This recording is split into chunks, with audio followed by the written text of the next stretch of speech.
kita semua dan dirahmati dan diberkati oleh Allah Subhanahu Wa Taala. Jadi sebelum mulakan majlis ni kita sama-samalah untuk mendapat keberkatan membaca umum kitab Al-Fatihah. Bismillahirrahmanirrahim. Bismillahirrahmanirrahim. Alhamdulillahirabbil alamin. Iyyaka na'budu wa iyyaka nasta'in. Ihdinas siratal mustaqim. An'amta 'alaihim ghairil maghdubi 'alaihim waladdallin. Amin ya rabbal alamin. Jadi alhamdulillah, nak baca doa sikitlah sebelum mula ni. Alhamdulillahirabbil alamin wassalatu wassalamu ala rasulil karim wa ala alihi washabihi ajma'in. Subhanaka la nusi sana'an 'alaika anta kama asnaita 'ala nafsika walakal hamdu hatta tarda walakal hamdu idza radita walakal hamdu qabla ridha walakal hamdu ba'da ridha walakal hamdu daiman abada. Allahumma inna nas'aluka Allahumma inna nas'aluka al-khawfa minka wal raja'a fika wal muhabbata laka wa syauqa ilaika wal unsa bika wal unsa bika wa ridha anka wa ta'ata li amrika ala bisati musyahadatika nazirina minka ilaika wa natiqina bika anka la ilaha illa anta subhanaka rabbana zalamna anfusana وقد تبنا إليك قولا وعملا فتب علينا جودا وعطا واستعملنا بعمل ترضى وأصلح لنا في ذريتنا إنا تبنا إليك وإنا من المسلمين آمين. Jadi makna dia insyaAllah segala puji bagi Allah. Ya Allah Maha Suci Engkau. Tidaklah kami dapat memuji Engkau sebagaimana pujian yang Engkau sendiri telah memuji akan Zat-Mu sendiri. Bagimu segala pujian sebelum Engkau redha, bagimu juga segala pujian sesudah Engkau redha, dan bagimu juga segala pujian itu yang berkekalan buat selama-lamanya. Ya Allah, kami memohon rasa takut. Ya Allah, kami mohon rasa harap. Kami memohon rasa cinta kepadamu. Kami mohon rasa rindu kepadamu. Kami memohon rasa senang kepadamu dan redha kepadamu serta taat terhadap semua perintah-perintahmu di atas lapangan penyaksian kepadamu dengan melihat kepadamu dan berbicara denganmu tentangmu ya Allah. Tidak ada Tuhan selainmu ya Allah. Maha suci Engkau ya Allah. Ya Allah, kami telah menzalimi diri kami sendiri. Kami bertaubat kepadamu dengan lisan dan keazaman. Kerana itu terimalah taubat kami sebagai kemurahan dan kasih sayang. Buatlah kami melakukan amal yang Engkau redai. Berkatilah kami dan anak keturunan kami agar kami kembali kepadamu dan termasuk kaum muslimin. Amin amin ya rabbal alamin. Jadi itulah makmulakan dengan doa. Mudah-mudahan kita dapat doa kita diterima oleh Allah Subhanahu Wa Taala. Dan untuk malam ni mak rasa mak teruskan serahkan majlis ni kepada Long lah insya-Allah. Sebab rasanya mak pun tak ada apa nak dapat prepare untuk malam ni untuk nak bagi sebagai taujihat. Jadi kita serahkan majlis kepada Long lah insya-Allah. Silakan. Okay, Assalamualaikum warahmatullahi wabarakatuh. Ya. Terima kasih kepada mak dan adik-adik semua. Alhamdulillah, syukur kepada Allah SWT kerana dengan izin dan limpah kurnianya dapat lagi kita duduk dalam majlis ilmu walaupun secara maya. Dan yang di atas keyakinan kita bahawa Allah SWT akan memberikan petunjuknya kepada kita selama mana kita duduk di atas saling ingat memperingati di antara satu sama lain. Kenapa? Kerana dengan ingat memperingati inilah yang menjadi asbab ataupun menjadi sebab kepada datangnya hidayah Allah SWT. Dan daripada hidayah Allah SWT itulah akan lahir satu kehendak yang ikhlas, yang jujur, yang sidq untuk kita menuju Allah Subhanahu Wa Taala. Dan kita harap dengan perasaan ataupun dengan kehendak itulah yang kita terus berjalan tanpa kita rasa futur, tanpa kita rasa lemah, tanpa kita rasa hilang fokus kepada matlamat sebenar hidup kita, iaitu untuk menuju Allah Subhanahu Wa Taala. Jadi dalam kesempatan yang diberikan umur oleh Allah SWT, kita dapat jumpa lagi dan insya-Allah pada kali ini kita sama-sama menyiram jiwa kita dengan peringatan daripada Nabi SAW. Apa yang kita baca ini adalah peringatan ataupun hadis daripada Nabi SAW, yang mana Nabi SAW tidak ada kata-katanya melainkan wa ma yantiqu anil hawa in huwa illa wahyun yuha. Tidak ada satu pun apa yang keluar daripada Nabi SAW, sama ada daripada kata-kata Nabi SAW, perbuatan Nabi SAW, melainkan ianya merupakan wahyu daripada Allah SWT untuk menunjukkan kita jalan yang benar dalam kita menghadapi ataupun melalui kehidupan ini. Jadi kalau kita recap atau kita tengok kepada tajuk-tajuk yang telah kita bincangkan pada minggu-minggu yang lepas, kebanyakannya menjurus, tajuk-tajuknya adalah menjurus kepada motivasi ataupun perangsang untuk kita meningkatkan amalan kita kepada Allah SWT. Sama ada kalau kita tengok dalam keadaan al-mubadarah, dalam keadaan bersegera kita menuju ataupun melakukan ibadat, melakukan amalan.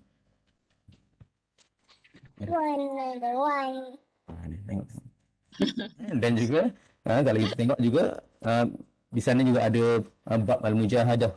Dalam keadaan kita nak bersegera itu, kita perlu ada kesungguhan. Kerana apa? Kerana bersegera untuk melakukan kebaikan ini bukan satu benda yang mudah. Kerana banyak halangan, tak kira benda itu daripada dalaman kita, nafsu kita sendiri ataupun daripada luaran. Sama ada gangguan daripada bisikan daripada syaitan, daripada mereka yang kita panggil apa? Minal jinnati wan nas, daripada syaitan jin dan juga syaitan manusia. Maknanya kalau kita melihat kepada perjalanan tersebut, ianya bukan satu perjalanan yang mudah, melainkan ianya dipermudahkan oleh Allah SWT. Jadi dan kalau kita tengok dalam hari ini, insya-Allah kita akan bincang tentang bab ke-12. Betul bab al-hasu 'ala al-izdiyad min al-khair fi awakhir al-umur. Betul Betul. Lah, takut dah tersalah ni. Kita salah station. Okey, jadi dalam bab ke-12 ini yang bertajuk anjuran untuk kita menambahkan kebaikan di saat akhir-akhir umur. Dalam satu ayat Allah SWT, qala Allah Ta'ala awalam nu'ammirkum ma yatadhakkaru fihi man tadhakkara wa ja'akumun nadhir. Dalam surah Fatir ayat ke-37. Allah SWT berfirman, dan bukankah kami telah memanjangkan umurmu dalam masa yang cukup untuk berfikir bagi orang yang mahu berfikir, dan bukankah telah datang kepada kamu pemberi peringatan. Jadi dalam ayat ini Allah SWT menunjukkan bahawa Allah itu memberikan satu peluang kepada manusia, yang mana peluang tersebut adalah umur. Kerana apa? Dengan umur tersebut, ataupun kita dalam para ulama selalu mengatakan bahawa umur ini adalah ra'sul mal ataupun modal kita untuk menuju Allah SWT. Jadi kalau modal tersebut tidak digunakan dengan baik, ada orang yang menggunakan modal tapi dia berniaga dengan modal tapi dia menemui kerugian. Ada orang yang ada modal tetapi dia dengan cara yang betul digunakan modal tersebut, dia mendapat keuntungan. Jadi sebab itulah Allah SWT selalu menggambarkan kehidupan kita ini seumpama tijarah ataupun perniagaan. Dan modal pada perniagaan tersebut adalah ataupun kita panggil ra'sul mal, modal tersebut adalah umur kita. Jadi kalau kita menggunakan modal tersebut mengikut cara yang Allah SWT tunjukkan, maka tijarah tersebut adalah tijarah lan tabur, tijarah ataupun perniagaan yang tidak akan rugi. Tetapi bagi orang yang menggunakan modal tersebut dengan kita panggil apa, searah merosakkan ataupun merugikan modal tersebut. Mana setiap orang yang mendapat contohnya modal 60 tahun atau kita kata 60,000. Tetapi pulangan kepada 60,000 tersebut berbeza-beza. Sebab itulah kita kena, kalau kita dalam menjalani kehidupan ni, samalah kita kena lihat bagaimana kita nak mendapat keuntungan dengan modal yang Allah Taala sediakan. Okay, jadi sebab itulah kalau orang yang telah diberikan modal tersebut tetapi tidak menggunakan modal tersebut, maka Allah SWT akan mempersoalkan dan Allah Taala tidak akan memberikan keuzuran kepada orang tersebut. Kenapa? Kerana dia dah mendapat modal sama banyak dengan modal orang lain, dan orang lain boleh mencapai keuntungan, tetapi kita ataupun orang yang tidak menggunakan modal tersebut tidak dan terus mendapat kerugian, maka dia tidak ada alasan di depan Allah Subhanahu Wa Taala. Jadi sebab itulah pentingnya kita melihat umur ni sebagai modal kita. Dan juga kalau kita tengok juga ni kancing pula, ya Allah. Nak Jap, kencing. memang tak ada orang nak tolong jap. Apa nak apa. Jap. Jap. Sambung tu. Kita orang saja je.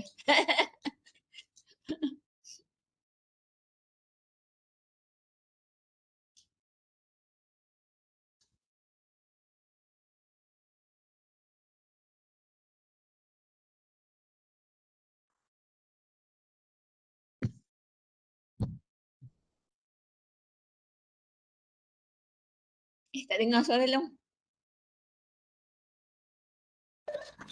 Sorry. Dekat seorang. Okey. Okay. Jadi kalau kita melihat umur ni seumpama modal dan hidup ni sebagai satu perniagaan dengan Allah SWT. Dan Allah SWT memang suka menggunakan istilah perniagaan dalam Al-Quran. Kan kita tahu jiwa manusia ni. Ya. Kerana Allah SWT tahu jiwa manusia ni sukakan keuntungan ataupun sukakan kita panggil apa? Wang ringgit. Jadi dengan Allah menggunakan perumpamaan tersebut, maka manusia ni lebih dekat, lebih nampak apa yang Allah SWT bila Allah Taala ceritakan tentang keuntungan, apa yang dimaksudkan dengan keuntungan, dan bila Allah Taala menceritakan tentang kerugian, manusia akan lebih rasa untuk mengelakkan daripada kerugian tersebut. Sekejap hilang pula. Okay.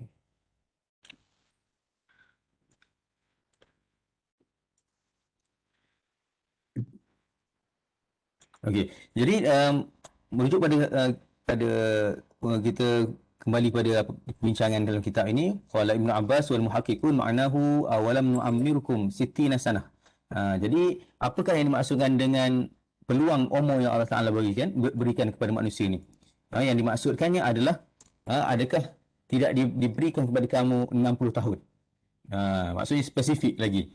Dalam kata lain, orang yang diberi umur 60 tahun tidak ada alasan untuk dia mengatakan dia tidak sempat untuk melakukan kebaikan. Jadi sebab itulah ini adalah penafsiran daripada Ibnu Abbas wa yu'ayyiduhu al-hadith alladhi sanadhkuruhu insya-Allah. Akan ada hadis yang menceritakan tentang maksud 60 tahun tadi, ataupun kita kata limit manusia ataupun keuzuran diberi oleh Allah SWT itu, sekiranya manusia telah mencapai umur 60, maka hilang keuzuran tersebut. Wa qila ma'nahu 18 sana. Ada yang berpendapat 18 tahun. Maksudnya bila balik tu sepatutnya dia boleh berfikir dah. Wa qila 40 sana. Ada ulama yang mengatakan ataupun salafus soleh mengatakan 40 tahun. Wa qalahu Hasan wal Kalbi wa Masruq wa nukila an Ibnu Abbas aidan. Ibnu Abbas ada dua pendapat. Mengatakan yang dikatakan umur yang diberikan peluang tadi adalah 60 dan juga 40.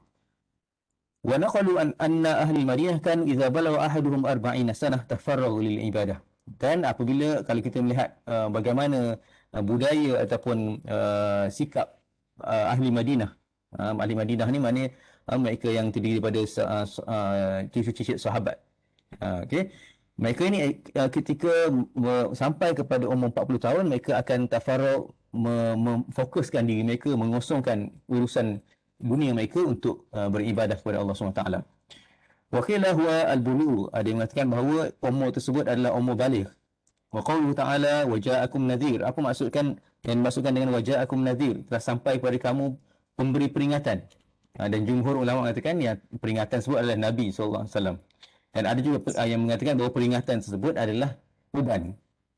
Jadi uban itu sebagai satu peringatan daripada Allah SWT, mengatakan bahawa kita telah beralih daripada fasa remaja ataupun fasa remaja kepada fasa yang tua. Sekejap Apa?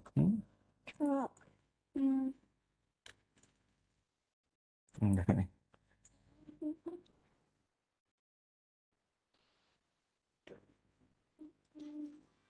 Oh, ada. Dah. Okey.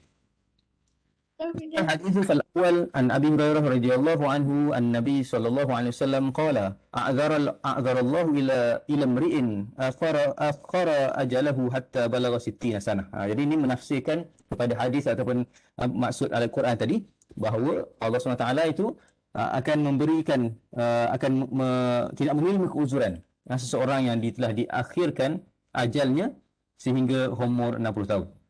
Jadi umur 60 tahun ini para ulama mengatakan bahawa Allah tidak akan menerima uzur seorang yang sudah berumur 60 tahun kerana umur ini telah ditangguhkan oleh Allah sampai kepada masa sepanjang itu. Jadi sebab itulah kita kata Allah SWT ni memberikan peluang kepada kita, kepada semua manusia untuk bertaubat, untuk melakukan kebaikan, tetapi ada beberapa condition ataupun beberapa limit yang Allah Taala letakkan, iaitu sebagai contohnya dalam hadis lain mengatakan Allah SWT ini menerima taubat hamba-Nya malam yugharghir, selama mana tidak nyawa tidak berada di ketenggorokan. Maknanya hampir nak mati sebagaimana Firaun, ketika mana hampir lemas, ketika itu dia mengatakan bahawa kepada kami beriman kepada Tuhan yang diimani oleh Bani Israel. Mana ketika itu tak diterima dah. Dan juga kalau kita tengok salah satu limit juga yang Allah Taala letakkan adalah ketika mana tulu asy-syams min maghribiha, terbitnya matahari daripada barat. Jadi yang ni adalah kita kata limit yang ketiga lah. Kalau umur 60 tetapi masih lagi melakukan maksiat, masih lagi tidak melakukan taat kepada Allah SWT, maka dia tidak ada lagi alasan dia untuk dilepas di depan Allah SWT. Okay. Dan hadis yang kedua an Ibnu Abbas radhiyallahu anhu qala kana Umar radhiyallahu anhu yudkhiluni ma'a asyakh Badr faka'anna ba'dahum wajada fi nafsihi faqala lima yadkhulu hadha ma'ana wa lana abna'un mithluh. Jadi Ibnu Abbas pada usia muda suatu hari dia pernah dibawa oleh Sayyidina Umar masuk ke dalam satu perjumpaan atau mesyuarat yang terdiri daripada mereka yang tua ataupun mereka yang telah menyaksikan peperangan Badar. Kalau zaman dulu pada ketika mana sahabat orang yang menyaksikan peperangan Badar ni diberikan kedudukan yang tinggi dan dirujuk dalam setiap masalah. Jadi kalau kita tengok Sayyidina Umar ni bawa Ibnu Abbas masuk. Ibnu Abbas ketika ini adalah panggil masih remaja lagi. Dan sehinggalah di kalangan mereka mengatakan bahawa kenapa bawa masuk Ibnu Abbas yang muda ni dalam mesyuarat kita sedangkan kami pun ada anak-anak yang sebesar Ibnu Abbas ni. Faqala Umar innahu min haitsu alimtum. Ibnu Abbas ni kamu tahu dah macam mana dia, keadaan dia. Dia hidup bersama Nabi, dia berkhidmat dengan Nabi SAW, dia sentiasa menghadiri majlis Nabi SAW. Fada'ani zata yaumin fa'adkhalani ma'ahum. Dan akhirnya pada suatu hari ketika mana mesyuarat dan tengah berbincang tentang sesuatu perkara, dipanggil sekali lagi Ibnu Abbas. Fama ra'aitu annahu da'ani yawma idzin illa liyuriyahum. Dan aku tahu mereka aku dipanggil pada hari ini adalah untuk tunjukkan kepada mereka. Maknanya tunjukkan untuk justifikasikan kenapa Sayyidina Umar bawa Ibnu Abbas ini ke dalam majlis orang yang tua. Qala ma taquluna fi qaulillah idza jaa nasrullahi wal fath. Jadi Sayyidina Umar bertanya kepada Ibnu Abbas, apa pandangan kamu kepada firman Allah SWT yang dalam surah Al-Fath ketika mana idza jaa nasrullahi wal fath. Ketika mana datang kepada kamu pertolongan Allah SWT dan pembukaan. Faqala ba'duhum umirna nahmadullah wa nastaghfiruhu idza nasarna wa fataha alaina. Jadi orang yang menyaksikan Badar ataupun orang yang tua-tua ni kata ayat tu straightforward lah kan. Allah Taala suruh puji dia ketika mana dah kamu diberikan kemenangan dan kamu diberikan pembukaan. Wa sakata ba'duhum falam yaqul syai'a, dan sebahagiannya tak mengatakan apa-apa. Faqala li akadzalika taqulu ya Ibnu Abbas. Dan ketika itu Sayyidina Umar katakan kepada Ibnu Abbas, macam tu ke Ibnu Abbas apa yang dimaksudkan oleh ayat tersebut? Faqultu la. Aku katakan tak. Qala fama taqul, apa yang kamu katakan? qultu huwa ajalu Rasulullah sallallahu alaihi wasallam a'lamahu lahu. Dan inilah yang dimaksudkan dengan ayat ini adalah ajal Nabi sallallahu alaihi wasallam telah hampir. Okey. Qala idza jaa nasrullahi wal fath wa dhalika alamatu ajalik. Dan ketika mana idza jaa nasrullahi wal fath, itu ya alamat ajal kamu. Fasabbih bihamdi rabbika wastaghfir innahu kana tawwaba.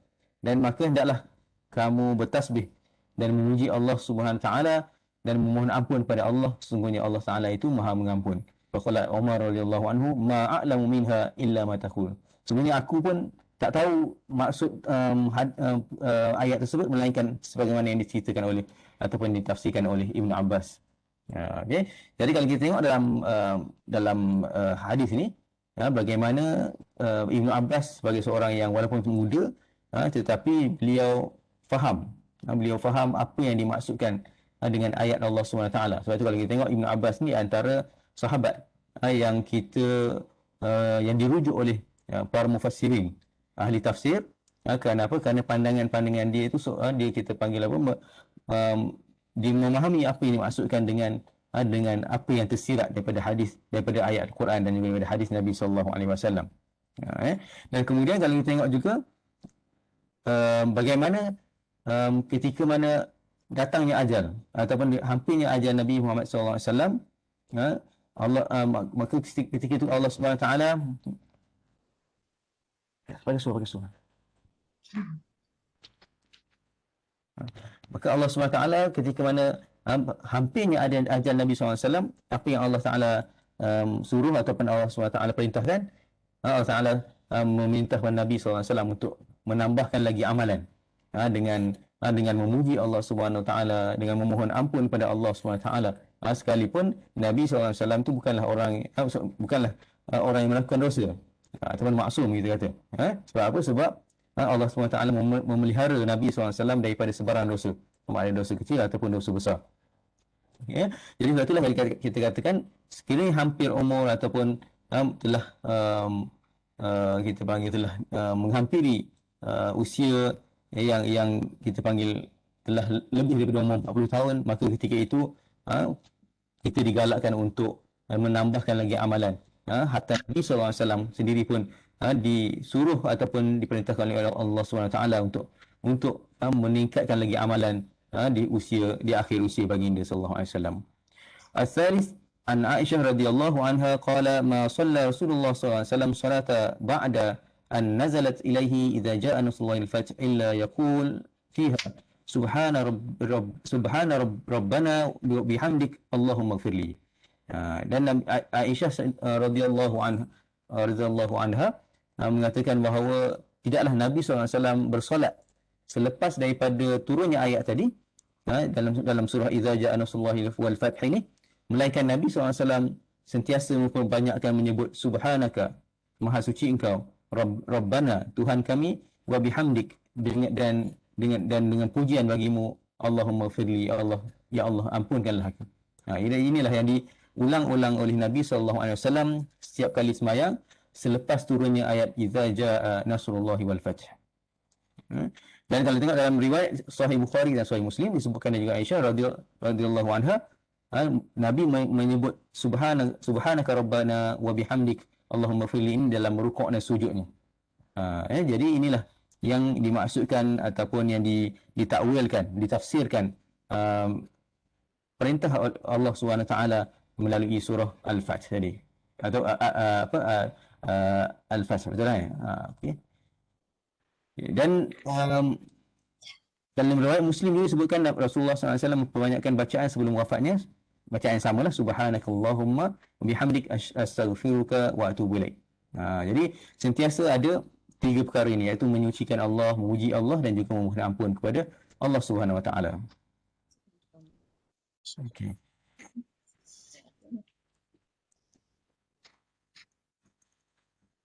Okey, seterusnya adalah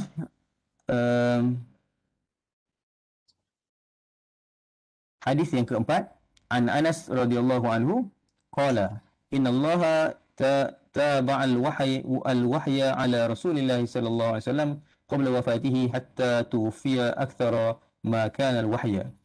Muttafaqun alaih. Daripada Anas radhiyallahu anhu, beliau mengatakan sungguhnya Allah SWT menurunkan wahyu pada Rasulullah SAW sebelum wafatnya sehingga menjelang beliau wafat, wahyu yang paling banyak turun kepadanya. Dan kita tahu bahawa Nabi SAW ini pada selang-selang masa tertentu ataupun pada perkara-perkara yang tertentu yang Allah SWT nak menegur Nabi SAW, maka Allah Ta'ala turunkan wahyu. Dan wahyu ini bukan satu benda yang ringan pada Nabi SAW.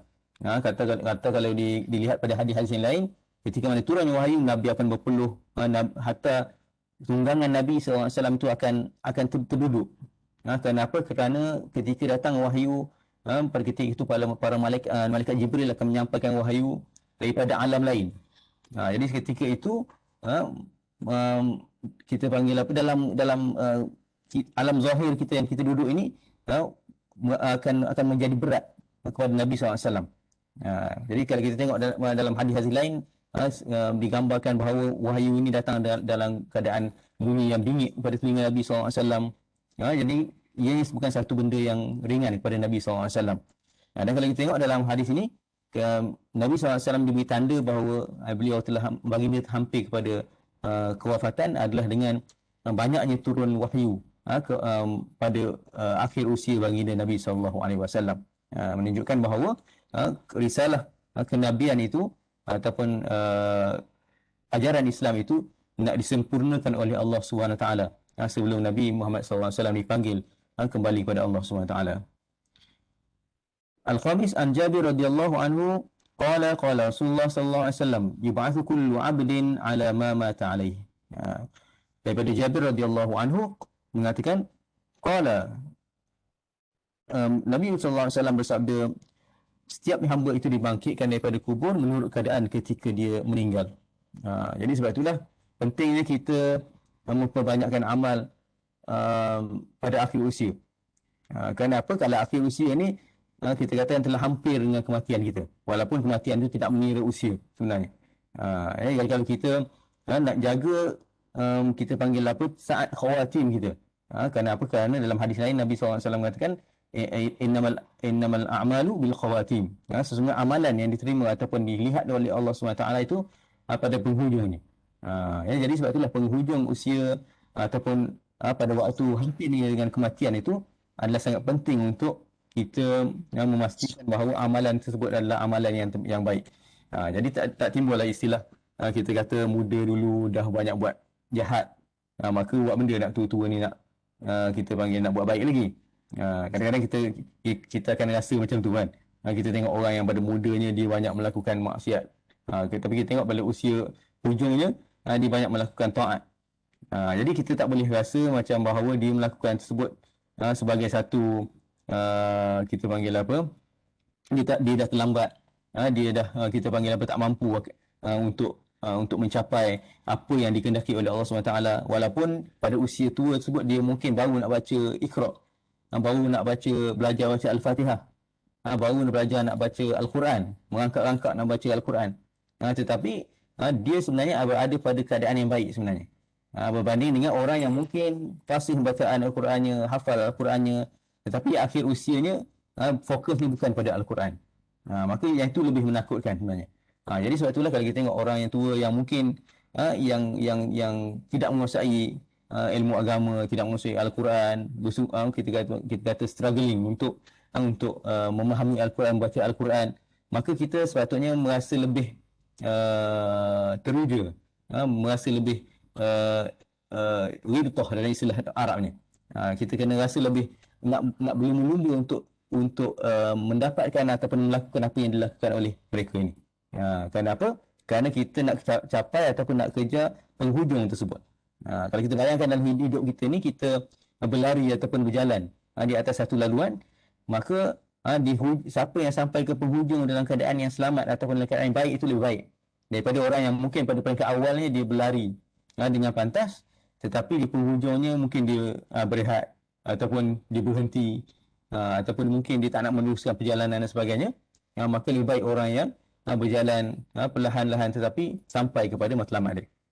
Jadi sebab itulah kita dalam kita menjalani kehidupan ni, Kita kena, yang penting adalah istiqamah, walaupun dengan amalan yang kecil.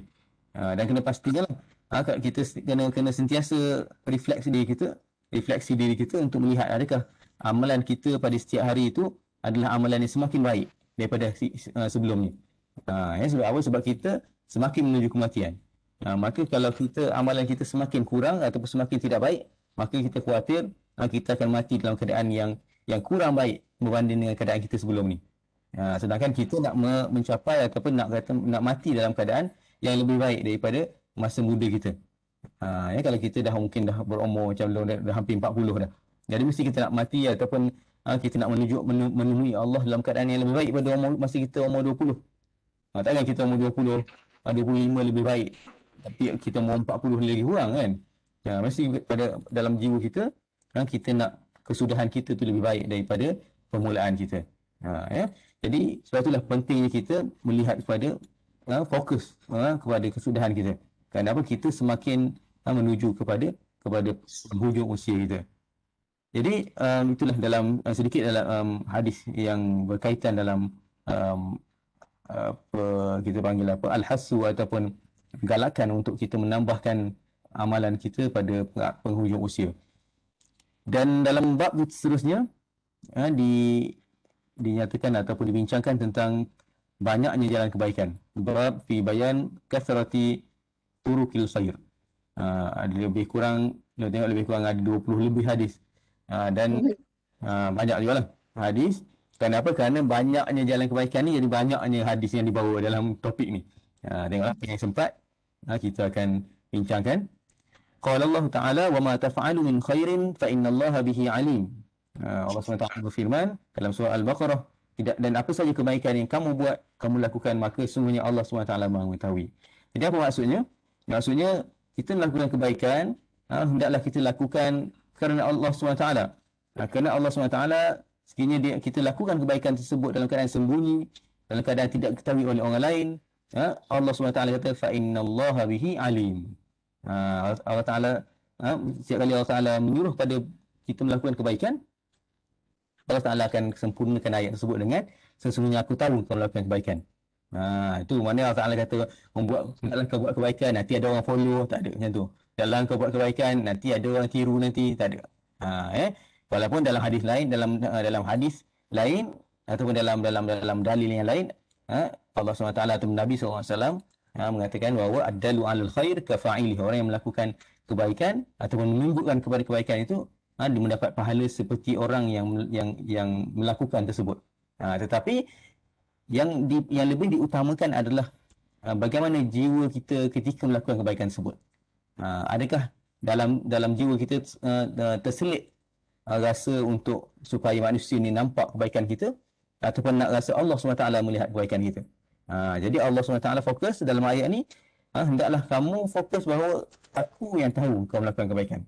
Jadi kalau kita rasa macam tu, orang nampak ke tak nampak ke, orang balas ke tak balas ke, orang tak hargai ke, maka itu tak menjadi satu bekas kepada kita, ataupun tidak menyebabkan kita berundur daripada melakukan kebaikan. Kenapa? Setiap kebaikan fa innallaha bihi alim. Setiap kebaikan yang kamu lakukan, sesungguhnya Allah SWT itu Maha mengetahui. Wa qala ta'ala wa ma taf'alu min khairin ya'lamuhu Allah. Dan apa yang kamu kerjakan berupa kebaikan, nescaya Allah SWT mengetahuinya. Sama macam ayat di atas juga. Mana kebaikan buat kerana Allah. Kerana Allah SWT mengetahui dan Allah SWT akan membalasnya. Kalau kamu buat kebaikan untuk manusia, mungkin kamu akan kecewa. Buat kebaikan untuk mak ayah contohnya. Hatta kita katakan, kenapa kita kena buat berbaik pada ibu bapa? Kerana pernah dipersoalkan ataupun pernah ditanya, kenapa kita buat baik pada ibu bapa? Kerana kita buat baik pada ibu bapa sebenarnya bukan sebab semata-mata nak membalas jasa ibu bapa kita. Tetapi yang lebih tepat adalah kerana Allah SWT menyuruh kita membalas jasa ibu bapa kita. Itu. Allah SWT yang menyuruh kita untuk mengenang jasa ibu bapa kita. Bukan mana kita buat kebaikan pada makhluk ni bukan directly untuk makhluk. Kena lalu Allah dulu baru pergi kepada makhluk. Jadi jiwa kita, maksudnya bila kita buat kebaikan kepada sesiapa pun, termasuk ibu bapa kita, kita buat tu sebab Allah Taala suruh buat. Jadi kita tak akan rasa kita takkan rasa untuk berhenti daripada melakukan kebaikan tersebut. Sekalipun kita tidak dihargai, dan sekalipun ibu bapa kita dah tak ada. Kenapa? Kerana kebaikan yang kita buat tersebut bukan untuk dia. Bukan semata-mata untuk dia, tetapi kerana Allah yang perintahkan kita buat untuk dia. Jadi sebab itulah kita kata, apa saja kita buat kerana Allah untuk makhluk. Jadi kerana dan untuk tu perlu dipisahkan daripada dalam jiwa kita. Maknanya daripada jiwa kita mesti hanya melihat Allah SWT dalam kebaikan tersebut. Wa qala ta'ala faman ya'mal mithqala dzarratin khairan yarah. Ini pun ayat yang besar maksudnya, ataupun besar kesannya kepada kita, bahawa sekecil mana pun amalan yang kita lakukan, maka Allah SWT pasti dia akan melihat balasannya. Maknanya Allah SWT pasti akan membalas amalan tersebut sekalipun sekecil zarah dengan balasan yang setimpal. Jadi yang melihatnya Allah, yang membalasnya Allah, maka kenapa kita perlu meletakkan manusia sebagai tujuan utama kita, tujuan utama kita. Jadi sebab itulah apa saja kebaikan yang kita lakukan, kita cuba untuk meletakkan Allah dulu. Biar Allah lihat dulu, biar Allah yang maknanya seolah-olah kita kata this is our kita panggil apa? Special relationship dengan Allah SWT. Jadi bukan semua benda perlu ditonjolkan ataupun ditunjukkan kepada orang ramai, melainkan memang kita yakin bahawa dengan kita menunjukkan perkara tersebut akan dapat memberikan manfaat yang umum. Sebab itulah kalau kita tengok contoh yang amalan yang Allah SWT suruh tunjuk ialah bukan semua amalan. Ada amalan-amalan tertentu, sebagai contohnya sedekah. Sedekah yang Allah SWT bagi pilihan kepada kita untuk tunjukkan ataupun kita sembunyikan. Allah Ta'ala firman dalam Al-Quran, in tubdus sadaqati fa ni'mahi. Sekiranya kamu sembunyikan kebaikan, menunjukkan kebaikan, menunjukkan kamu melakukan sedekah kepada orang ramai, maka itu satu perkara yang baik. Wa in tukhfuha wa tu'tuha al-fuqara fa huwa khairul lakum. Tapi kalau kamu sembunyikan, kamu berikan kepada orang yang fakir, dan itu adalah perkara yang baik untuk kamu. Jadi maknanya ketika itu kita tengok jiwa kita ketika itu cenderung kepada apa? Kerana apa? Kerana syaitan ni dia menunggu masa untuk masuk ke dalam niat kita. Jadi sebab itulah kita kena berjaga-jaga dari segi niat kita, kerana kita khawatir kita letih melakukan kebaikan, tetapi di sisi Allah kita panggil haba'an mansura. Wa qadimna ila ma amilu min amalin faja'alnahu haba'an mansura. Di akhirat nanti ramai orang yang bawa kepada Allah SWT amalan yang banyak. Tetapi Allah Ta'ala kata kami jadikan amalan tersebut seperti angin yang berterbangan, debu yang diterbangkan oleh angin. Jadi apa maksud dia? Maka kita kena jaga, bukan semata-mata bersungguh untuk melakukan amalan, tetapi kena bersungguh juga untuk protect, menjaga pahala amalan tersebut. Kerana pahala amalan tersebut dia terdedah kepada kita panggil terbatalnya pahala amalan. Bukan terbatal amalan saja, terbatalnya pahala amalan. Jadi sebab itulah semasa melakukan amalan, kita jaga supaya tak terbatal amalan. Selepas beramal, kita jaga supaya tak terbatal pahala amalan kita. Jadi sebab itulah kita sentiasa dihidup dalam keadaan berjaga-jaga. Kenapa? Kerana syaitan tu akan sentiasa nak merosakkan. Dia tak mampu nak rosakkan amalan kita, dirosakkan pahala amalan kita. Jadi kita tak nak jumpa Allah SWT dalam keadaan kita kita panggil apa? Kecewa. Kerana kita tak mendapat pahala ataupun tidak mendapat ganjaran yang sepatutnya di sisi Allah SWT, disebabkan oleh kita panggil apa? Tidak menjadikan Allah SWT sebagai matlamat. Wa qala ta'ala man 'amila salihan falinafsihi. Dan Allah SWT juga berfirman, barang siapa melakukan amal soleh, bukan untuk ibu bapa dia, bukan untuk isteri dia, suami dia, bukan untuk anak-anak dia, tetapi sebenarnya untuk diri dia sendiri. Jadi sebab itulah kalau kita kata apa saja amalan kita, ibu bapa ataupun kita panggil adik-beradik, guru kita, murabbi kita, hanya membantu ataupun memberikan motivasi kepada kita untuk kita terus melakukan amalan. Tetapi jangan kita buat kerana mereka. Kenapa? Kalau kita buat sebab kita kata buat sebab mereka tak nak kita panggil apa, tak nak kecewakan mereka, tak nak mereka marah, maka sebenarnya kita tak cukup ikhlas lagi pada Allah SWT. Kenapa? Kerana yang paling ultimate adalah kita buat hanyalah kerana Allah SWT, dan pahalanya ataupun balasannya adalah untuk diri kamu sendiri, bukan untuk orang lain. Jadi semua ayat-ayat tersebut sebenarnya telah memberikan satu panduan kepada kita supaya amalan kita tersebut bukan disandarkan kepada diri kita, bukan amalan yang disandarkan kepada makhluk yang lain, tetapi kita menyandarkan segala-galanya kepada Allah Subhanahu Wa Taala. Wa amal hadithu fa katsirah jiddan wa hiya ghairu munhasirah fa nadhkuru tarfan minha. Adapun hadis, Imam Nawawi kata terlampau banyak dan tak mampu dihitung. Terlampau banyak, tak mampu dihitung, dan kami akan menyebut beberapa sebahagian daripadanya. Kenapa? Kerana Islam ini datang memang untuk menunjukkan jalan kebaikan. Jadi kalau dalam bab melakukan kebaikan, memang semualah seolah-olahnya Islam ini adalah kebaikan. Maknanya apa yang dibawa Islam adalah tujuannya kebaikan. Jadi semua masuk bawah tajuk ni. Jadi sebab itu dikata terlampau banyak. Tetapi ada beberapa benda yang mungkin kita boleh fokuskan berdasarkan keadaan kemampuan kita, insya-Allah. Al-awwal an Abi Dzar Jundub bin Junadah radhiyallahu anhu qala qultu ya Rasulullah ayyul amal afdal. Jadi Abi Dzar beliau meriwayatkan daripada Nabi SAW, ditanya, qultu, aku tanya pada Rasulullah SAW, apakah amalan yang paling baik? Qala al-imanu billah wal jihadu fi sabilih. Yang terbaik adalah beriman pada Allah dan berjihad pada jalannya. Qultu ayyur riqabi afdal. Apakah penebusan ataupun kita panggil penebusan ni macam kita nak membebaskan hamba lah. Membebaskan hamba sahaya. Kan dulu ada, kita panggil ada hamba sahaya. Maka apakah hamba sahaya ataupun pembebasan hamba yang terbaik, yang paling baik?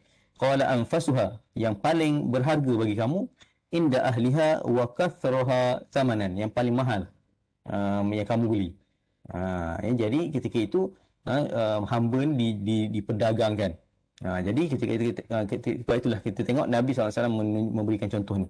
Jadi kalau kita nak memberikan sesuatu ataupun nak membebaskan sesuatu, maka kita kena memberikan ataupun membebaskan yang paling mahal. Ni kita panggil apa? Salah satu daripada panduan Nabi SAW yang nak ditunjukkan bahawa Allah SWT itu tayyib la yaqbalu illa tayyiba. Allah SWT itu terbaik dan tidak menerima kecuali yang terbaik. Qultu fa in lam af'al, kalau aku tak mampu. Mana bukan kita tak mampu, para sahabat pun tanya juga, aku tak mampu ni rasanya. Sebab berat ni. Berat yang kita panggil apa? Ar-riqab ataupun pembebasan hamba ni. Okey. Qala tu'inu sani'an aw tasna'u li akhraq. Kamu bantu orang yang bekerja ataupun kamu tolong kerja untuk orang yang tak boleh kerja. So besar maksudnya ni. Maksudnya kita dalam kehidupan kita ni kita akan berhadapan dengan mungkin dua jenis manusia. Ada orang tu memang dia boleh bekerja dan kita bantu dia. Contohnya macam orang yang boleh memberikan peluang pekerjaan. Maka kita berikan peluang pekerjaan kepada mereka yang mampu bekerja. Dan ada orang yang tak mampu bekerja. Maka kita tolong buat kerja dia ataupun tolong beri bantuan terus daripada dia. Jadi kita tak boleh dalam orang yang memang tak boleh bekerja, kita nampak memang bagi apa benda pun tak jadi. Maka Nabi kata orang macam ni kamu bagilah bantuan. Kalau itu boleh bekerja, kamu bagi kerja pada dia. Qultu ya Rasulullah ara'aita in dha'ufat an ba'dil amal. Dan ketika itu para sahabat tanya, Abi Dzar tanya dia, aku rasa macam tak larat dia nak buat semua ni, dia kata. Aku tak mampu juga nak buat semua. Tak nak dah.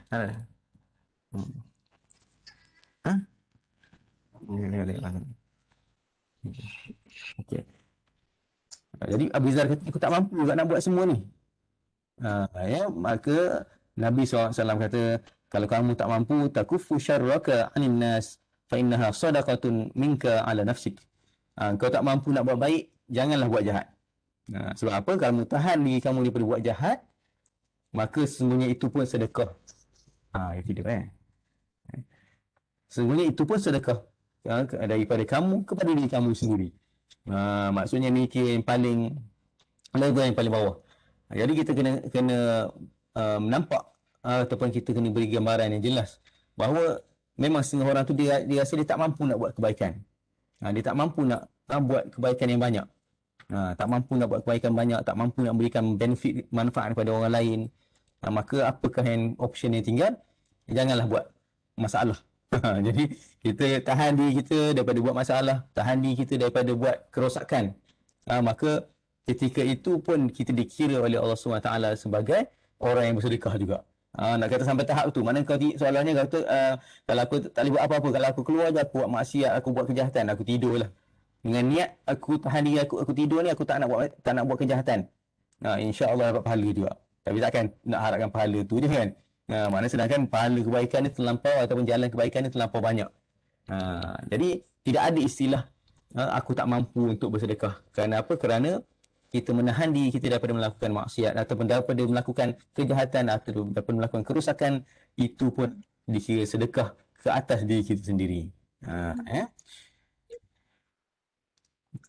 Okay, kemudian hadis yang kedua dalam tajuk kita panggil apa, tajuk banyaknya jalan kebaikan ini ialah daripada Abi Dzar juga. Abi Dzar radhiyallahu anhu anna Rasulullah sallallahu alaihi wasallam qala yusbihu ala kulli sulama min ahadikum sadaqah. Kamu bangun pagi pada setiap hari dan pada setiap sendi kamu tu ada tanggungjawab untuk bersedekah. Fa kullu tasbihatin sadaqah. Dengan setiap tasbih itu sedekah. Dengan setiap tahmid sedekah. Dengan setiap tahlil sedekah. Wa kullu takbiratin sadaqah. Dengan takbir itu sedekah. Wa'mur bil ma'ruf sedekah. Suruh kebaikan pun sedekah. Wa nahyu 'anil munkar sedekah. Senang cerita semua benda sedekah. Kan? Maksudnya apa saja yang kita buat niat kerana Allah SWT, niat untuk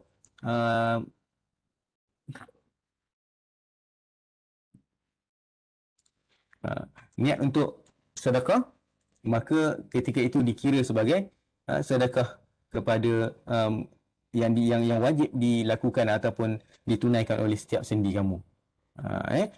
Wa yujzi'u min zalika rak'atani yarka'uhuma min ad-duha. Dan dia punya shortcut dia apa Nabi kata?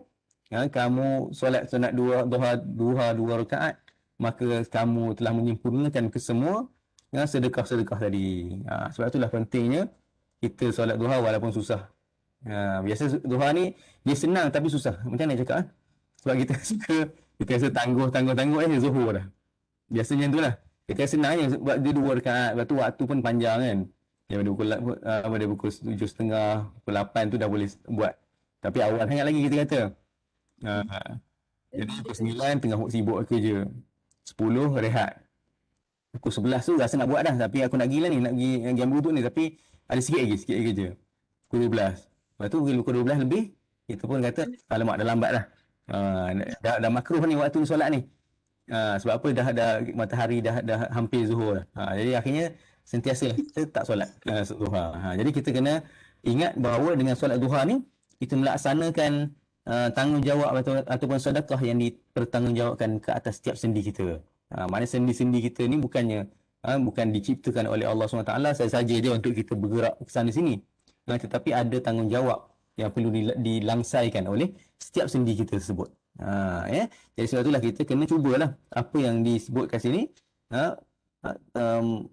apa kita panggil untuk kita buat supaya kita lepas tanggungjawab kita ataupun lepas sedekah bagi setiap sendi kita.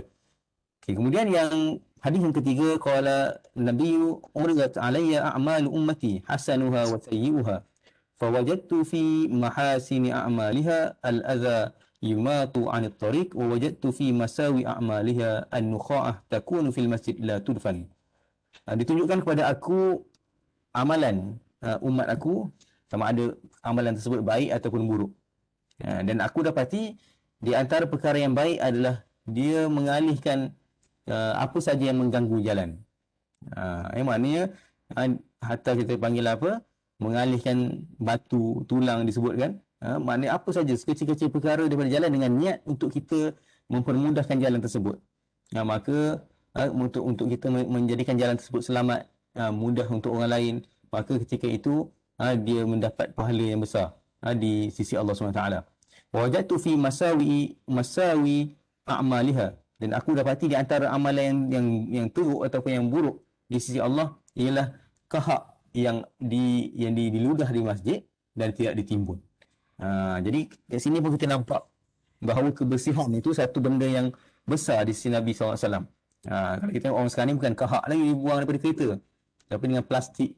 Dengan kita berkemah apa lah. Itu kan kat Selangor itu kan. Yang ramai-ramai konon-konon nak keluar tu. Dekat air terjun lah, akhirnya yang tinggal sampah. Bukan kat Selangor je, kat semua tempat lah. Kat Terengganu ada cara orang Terengganu, kat Kelantan cara orang Kelantan.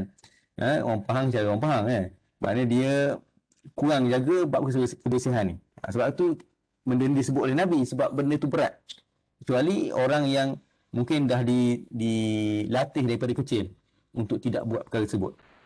Mana mungkin kalau kita tak perhatikan anak-anak kita berkenaan tentang kebersihan, dia akan hilang sensitiviti dia untuk menjaga kebersihan. Mungkin dia rasa tak apa, dia rasa apa masalah dia nak campak di situ. Ramai kan orang pekerja untuk kutip sampah kan. Sian orang tu bayar gaji, kita tak gunakan dia dengan sepenuhnya. Mungkin dia fikir macam tu lah kot. Jadi sebab tu dia pun sampah buang dengan tenang. Sampah-sampah tersebut. Jadi sedangkan benda tu adalah kita kata hatta disebut oleh Nabi SAW kahak yang dibuang dan tidak dihilangkan ataupun tidak ditanam. Itu pun di sisi Allah merupakan satu benda yang berdosa. Bukan nyebut dia kahak kat muka orang, bukan dia ludah muka orang ni. Dia ludah dekat masjid ataupun kat masjid zaman Nabi SAW tu tanah. Dia tak ada macam bata ataupun kita panggil apa, tidak ada lantai mozaik sebagainya. Maknanya betul-betul pasir juga dalam tu. Maka orang pun buang kahak dalam tu. Hatta kalau kita tengok dalam hadis Nabi SAW sebelum ni, orang kencing pun ada dalam masjid. Sebab apa? Sebab dia tengok lantai tu sama macam lantai kat luar. Jadi dia pun kencing dalam masjid. Jadi sebab itulah kita kata benda-benda ni adalah benda yang perlu ditanamkan kepada bukan setakat diri kita, tetapi kepada generasi kita, untuk menjaga kebersihan sekalipun dengan sekecil kahak yang dibuang merata-rata ataupun diludah merata-rata. Jadi insya-Allah benda itu satu benda yang pentinglah untuk kita beritahu. Okey. Kemudian yang seterusnya adalah anna nasan qalu ya Rasulullah zahaba ahlud dusur bil ujur. Ketika mana Nabi SAW duduk dengan para sahabat dia, jadi para sahabat dia tanyalah pada Nabi, orang-orang yang ada banyak duit ni, dia banyak dapat pahala lah. Sebab apa? Sebab dia bersolat seperti kami bersolat. Wa yasumuna kama nasum, dia juga berpuasa sebagaimana kami berpuasa. Wa yatasaddaquna bi fuduli amwalihim, tapi mereka dah boleh sedekah dengan harta mereka, kami tak boleh lah sebab tak ada duit. Jadi Nabi jawab dengan keadaan yang memberikan harapan pada sahabat dia, dengan Nabi kata, awalaysa qad ja'alallahu lakum ma tasaddaquna bihi, kan Allah Ta'ala dah bagi kepada kamu benda yang menyebabkan kamu boleh, yang dengannya kamu boleh bersedekah. Inna bikulli tasbihatin sadaqah, dengan setiap tasbih kamu dapat pahala sedekah. Wa kulli takbiratin sadaqah, dengan kamu bertakbir sedekah. Wa kullu tahmidatin sadaqah, dengan tahmid, dengan memuji Allah pun kamu kira dapat sedekah. Wa kullu tahlilatin, kamu sebut la ilaha illallah, kamu dapat pahala sedekah. Wa amril ma'ruf sedekah, menyuruh pada melakukan kebaikan, dapat pahala sedekah. Wa nahyu 'anil munkar sedekah. Wa fi bud'i ahadikum sedekah. Hatta dalam hadis mengatakan pada kemaluan kamu pun sedekah. Jadi sahabat tanya, peliklah kenapa pada kemaluan pun sedekah. Jadi dia tanya, adakah kalau kami mendatangi isteri kami dengan syahwat, itu pun dikira dapat pahala juga? Lalu Nabi kata, kamu buat ataupun kamu letakkan pada tempat yang haram, bukan dapat dosa ke, Nabi kata. Jadi kalau kamu letak tempat halal, dapat pahala. Jadi mana mantik Nabi SAW nak bagi faham kepada para sahabat ni sangat mudah. Macam tadi Nabi kata, kamu tak buat apa-apa, kamu tahan diri kamu daripada buat kejahatan pun, duduk senyap pun sedekah juga. Yang ni pun kamu menyalurkan, kita panggil apa, kehendak kamu kepada yang halal, maka itu pun kira sebagai sedekah juga.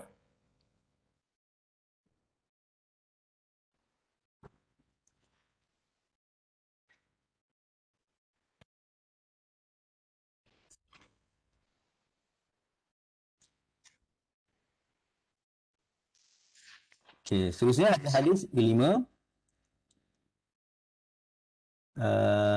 Ada apa nak tambah tu?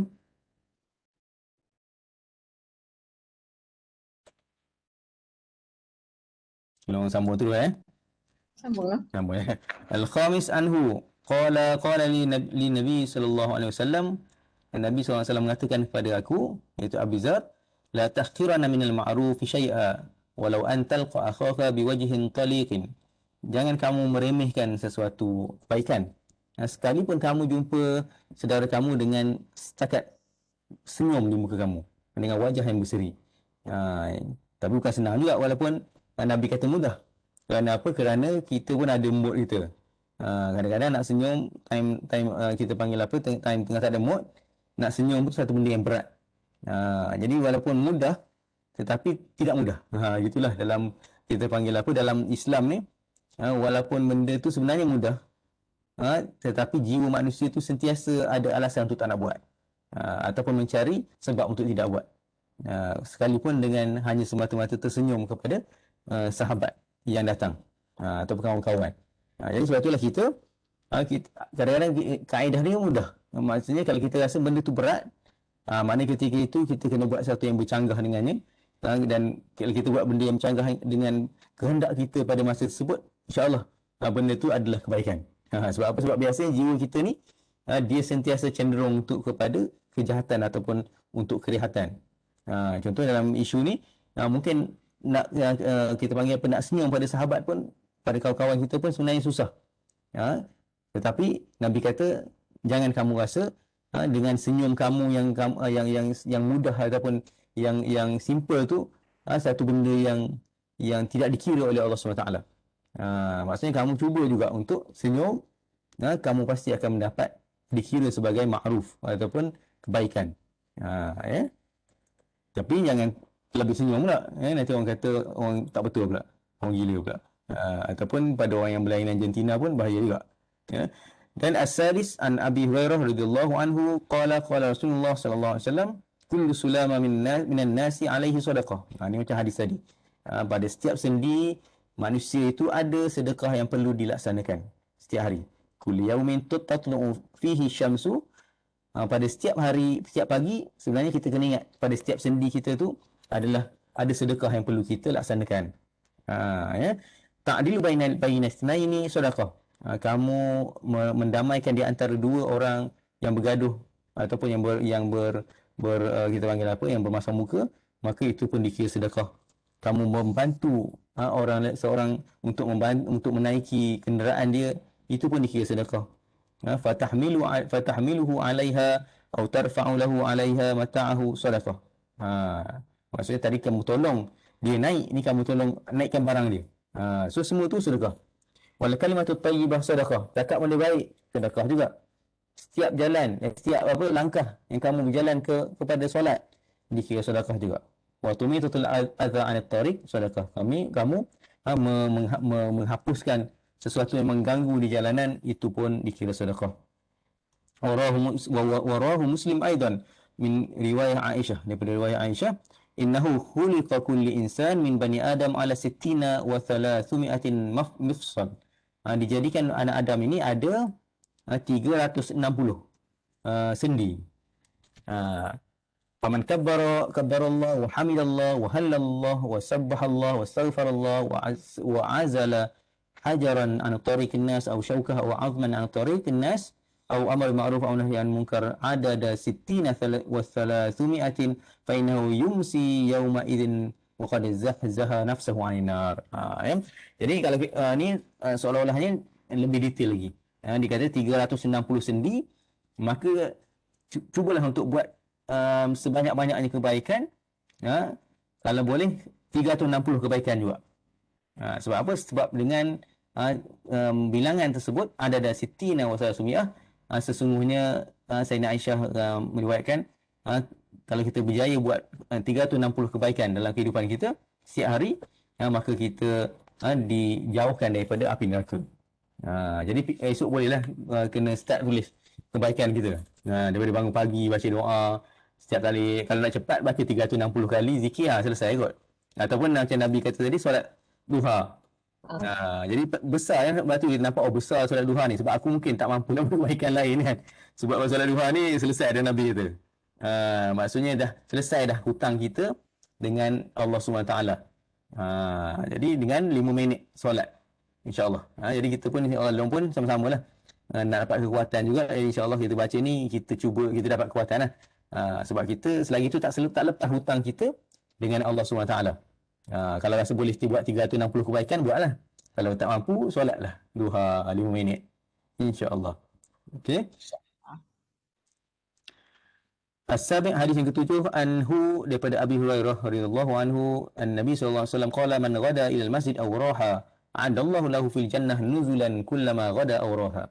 Barang siapa yang pergi ke masjid waktu pagi ataupun waktu petang, Allah akan menyediakan hidangan di syurga setiap kali dia pergi waktu pagi, pada waktu pagi atau petang. Nuzul ni adalah makanan.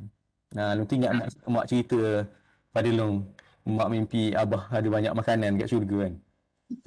Dalam masa salah satu faktornya adalah kerana kat kedai. Dia bawa mak pergi kedai. Kedai di syurga. Kat kedai. Lepas tu banyak sangat makanan, tapi mak anda sebab dia tak ada kat kedai banyak makanan tu, abah banyak makanan tu, alhamdulillah. Jadi di syurga pun setiap kali pergi balik masjid, setiap kali itulah Allah sediakan makanan di syurga nanti. Jadi ini pun kita kata ialah maknanya kalau kita nak banyak makanan ataupun kenikmatan di syurga, kita cubalah untuk bagi orang lelaki untuk pergi dan balik ke masjid. Jadi insya-Allah kita akan setiap kali pergi dan balik itu Allah sediakan makanan untuk kita di syurga nanti. As-samin anhu qala Rasulullah sallallahu alaihi wasallam, daripada Abu Hurairah radhiyallahu anhu, meriwayatkan daripada Nabi sallallahu alaihi wasallam, ya nisa'al muslimatin la tahqiranna jarahu li jaratiha walau firsina syatin. Jadi ini untuk perempuan pula. Jadi untuk orang lelaki di balik masjid ni, yang ini ke hadis ke-8 ni, bagi orang perempuan Nabi sallallahu alaihi wasallam berpesan, jangan kamu rasa segan nak bagi kepada jiran kamu walaupun secebis apa dipanggil daging kambing. Jadi maknanya kalau buat kuih ataupun buat apa-apa hidangan, kena kita panggil bagilah kepada jiran-jiran kita. Kerana Nabi sebut khusus pada jiran ni. Jadi insya-Allah dalam masa semua orang pada adik-adik kita ni mak dan latih lah untuk jaga jiran kan. Jadi kita cubalah untuk kita panggil kurang-kurangnya bertukar-tukar juadah lah. Sebab benda tu digalakkan oleh Nabi SAW. Dan benda tu lah sebenarnya yang mungkin kita tak mampu nak berborak dengan jiran kan. Yang buat kita sibuk, ataupun mungkin kita pun tak tahu nak borak apa dengan jiran kita. Jadi kita pun buat apa yang Nabi SAW suruh, insya-Allah akan ada terbina juga silaturahim dengan jiran kita. Walaupun kita tak borak lama dengan dia ataupun tak tahu nak borak apa dengan dia, tapi kita buat apa yang Nabi SAW suruh dengan memberikan hidangan kepada jiran kita, insya-Allah akan lahir mahabbah dan ukhuwah dalam jiwa kita, insya-Allah. Wa qala al-Jauhari al-firsan min al-ba'ir. Dia firsan ni daripada unta sebenarnya, tetapi disebut juga digunakan juga untuk kaki kambing. Ya. Dan seterusnya hadis yang ke-9, 10.30 dah ni, boleh sambung sikit lagi Mak? Boleh insya-Allah. Boleh ya, dalam 10 minit lagi, 15 minit ya. Okey, atasnya daripada hadis yang ke-9, anhu an Nabi sallallahu alaihi wasallam qala al-iman bid'un wa sab'un aw bid'un wa sittuna syu'bah. Iman ni banyak cabang. Daripada hadis ni menunjukkan bahawa iman tu sendiri adalah bukan semata-mata kita panggil rukun iman lah. Tetapi ada 70 cabang. Tapi iman yang dimaksudkan sini sebenarnya al-Islam. Islam ataupun yang dimaksudkan sini adalah sebenarnya amalan zahir. Sebab apa? Sebab iman tu sendiri iman kepada perkara kepada kepada 6 rukun tu je lah. Tidak ada kita panggil apa tambahan lah. Tetapi kalau kita tengok yang di sini yang dimasukkan adalah amalan zahir sebenarnya. Ataupun kita kata amalan zahir yang dibuat di atas dasar iman kepada Allah SWT.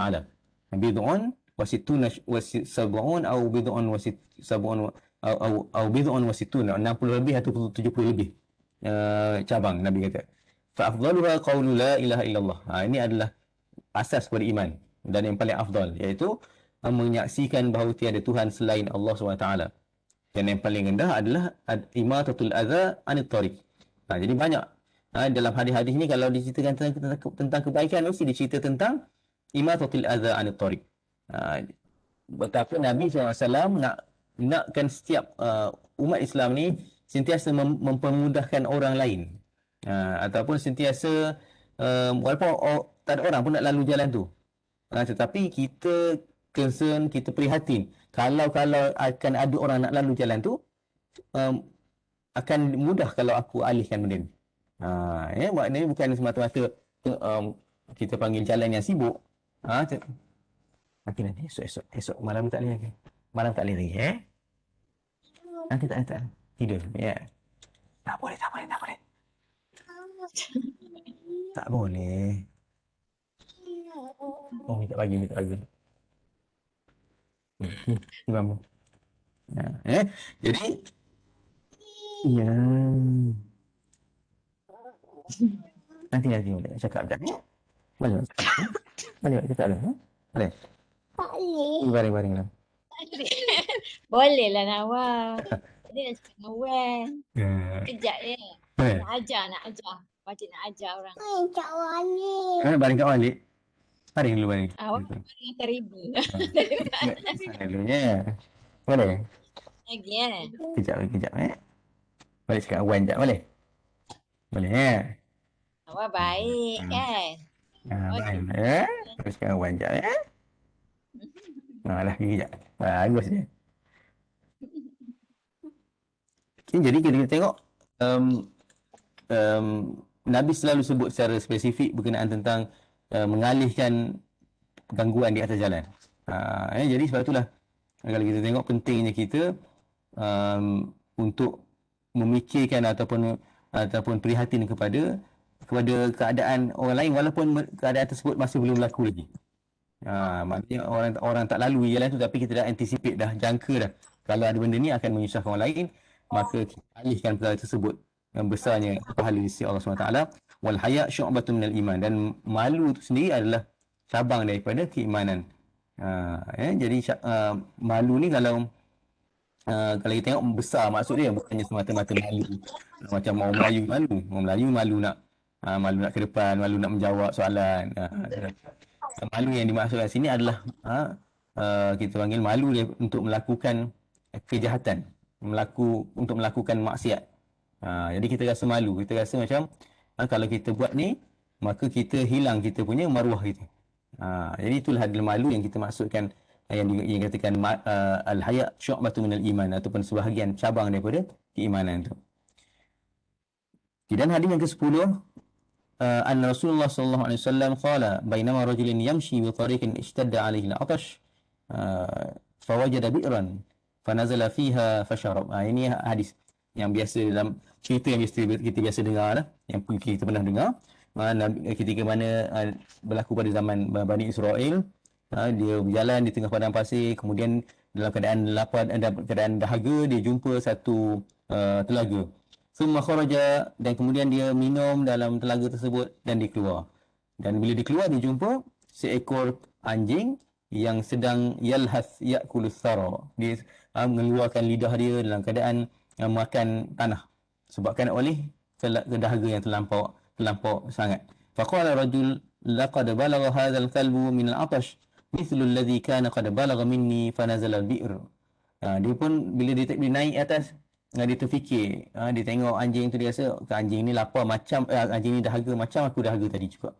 Maka dia pun turun dalam telaga dan diletakkan kasut dia, air dalam kasut dia, dan digigit di mulut dia untuk dia naik daripada telaga tersebut. dan dia memberikan anjing tersebut makan minum, fasyakarallahu lahu faghfara lahu. Dan Allah SWT membalas dia dengan keampunan daripada dosa-dosa dia. Qalu ya Rasulullah inna lana fil bahaim ajra. Dan ketika itu para sahabat pelik juga, takkan bagi binatang pun dapat pahala. Faqala fi kulli kabidin ratbin ajrun. Bagi setiap makhluk yang hidup ada pahala dia. Jadi maksudnya pada binatang, pada pokok. Sebab itulah Nabi SAW melarang kita mencantas pokok tanpa sebab, menebang ataupun mencederakan pokok tanpa sebab. Kenapa? Kerana bagi setiap benda yang bernyawa ni, mereka sentiasa bertasbih kepada Allah SWT. Jadi Allah dalam ayat Quran kata wa in min syai'in illa yusabbihu bihamdihi walakin la tafqahuna tasbihahum. Bagi setiap benda itu, mereka sentiasa setiap benda yang hidup itu sentiasa bertasbih kepada Allah SWT, tetapi kamu wahai manusia tak faham apa yang ditasbihkan. Sebab itulah kita tak boleh sengaja-sengaja, walaupun sebenarnya ni susah juga sebab mungkin kita panggil apa, kita jarang di orang Melayu ni jarang di titik beratkan tentang benda ni, tentang penjagaan alam, penjagaan binatang, penjagaan pokok, kecuali beberapa mungkin setengah keluarga lah. Tetapi secara generalnya penjagaan ini, kalau kita tengok orang kafir ataupun orang barat lebih mengutamakan benda ni. Tapi saya dah sampai terlebih sayang binatang sampai sayang binatang, maksudnya manusia mati tak apa kan, binatang mati tak boleh. Tapi itu terlebih juga. Kita orang Islam ni kena seimbang lah, maksudnya kita ambil nilai tersebut sebagai satu, kita panggil apa, sebenarnya nilai tersebut nilai Islam, nilai cinta kepada binatang, walaupun long tak suka binatang juga. Tapi maksudnya nilai tu perlu ada. Dan adik pun, kalau contoh adik ada tu? Tak ada. Kalau adik cinta binatang, maka masukkan niat, insya-Allah dapat pahala juga. Mana bukan cinta tu, sayang tu sebab semata-mata jiwa kita memang comel ke kan. Jadi hadis ni boleh dijadikan sebagai, kita panggil niat kita untuk buat baik dengan binatang, insya-Allah dapat pahala lah. Dan bagi yang tak suka binatang, mungkin kita cuba boleh pujuk diri kita untuk suka juga kata apa, binatang-binatang. Sebab apa? Sebab bagi setiap hidupan itu, Nabi kata kalau kita jaga dengan baik, itu pahala yang dapat. InsyaAllah. Jadi kita buat kemampuan kita lah. Kalau kita mungkin tak mampu nak jaga, sekurang-kurangnya kita bagi makan kan. Kalau tak mampu makan, sekurang-kurangnya kita tak cederakan dia. Kita ikut, insyaAllah. Jadi okey, hadis yang ke seterusnya. Tapi bukan anjing lalung kan? Apa dia, anjing? Tapi bukan anjing lah kan, kalau kita nak bela ke apa ke. Betul. Tapi maksudnya kita, sebab itulah kalau setengah orang yang ada movement ataupun gerakan yang nak cinta anjing ni, sebab bagi dia macam orang Melayu ni benci sangat anjing. Mungkin betul juga apa yang dia cakap tu. Sebab kita benci anjing, kita katanya tak boleh benci lah kan anjing tu, walaupun kita tak suka dan kita nak jauhkan sebab najis. Tetapi jangan sampai tahap kita benci dan bunuh dan sebagainya lah.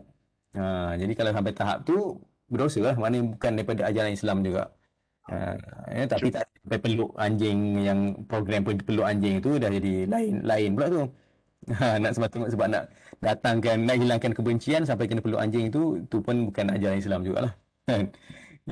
Sebab pernah terbaca satu hadis tu yang Nabi pernah arahkan untuk sahabat bunuh anjing. Anjing hitam ke? Semua anjing. Semua yang jenis anjing yang liar dekat Madinah. So dalam cerita tu sahabat terbunuh salah seekor anjing milik seorang perempuan tua.